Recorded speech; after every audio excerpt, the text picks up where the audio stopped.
Just 9 days ago, many of the world's challenges coalesced in an awful hellscape. Thousands of people in Derna, Libya, lost their lives in epic, unprecedented flooding.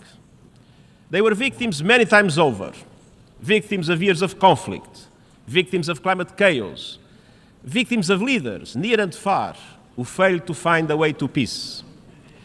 The people of Derna lived and died in the epicenter of that indifference, as the skies unleashed 100 times the monthly rainfall in 24 hours, as dams broke after years of war and neglect, as everything they knew was wiped off the map.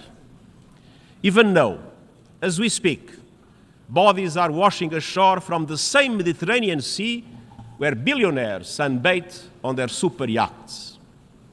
Derna is a sad snapshot of the state of our world. The flood of inequity, of injustice, of inability to confront the challenges in our midst. Excellencies, our world is becoming unhinged. Geopolitical tensions are rising. Global challenges are mounting. And we seem incapable of coming together to respond. We confront a host of existential threats, from the climate crisis to disruptive technologies, and we do so at a time of chaotic transition. For much of the Cold War, international relations were largely seen through the prism of two superpowers. Then came a short period of unipolarity. Now we are rapidly moving towards a multipolar world. And this is in many ways positive. It brings new opportunities for justice and balance in international relations.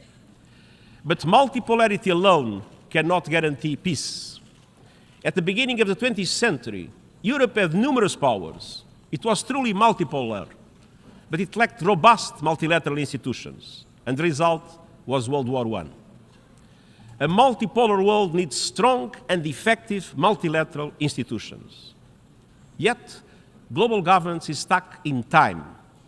Look no further than the United Nations Security Council and the Bretton Woods system. They reflect the political and economic realities of 1945, when many countries in this assembly hall were still under colonial domination. The world has changed. Our institutions have not. We cannot effectively address problems as they are if institutions do not reflect the world as it is. Instead of solving problems, they risk becoming part of the problem. And indeed, divides are deepening. Divides among economic and military powers, divides between North and South, East and West. We are inching ever closer to a great fracture in economic and financial systems and trade relations, one that threatens a single open internet with diverging strategies on technology and artificial intelligence and potentially clashing security frameworks.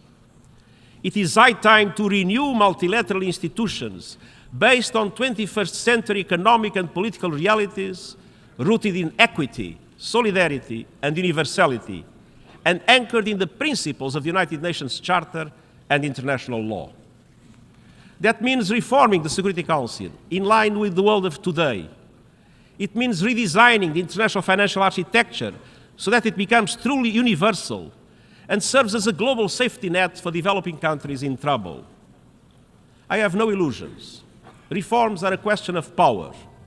And I know there are many competing interests and agendas, but the alternative to reform is not the status quo. The alternative to reform is further fragmentation. It is reform or rupture.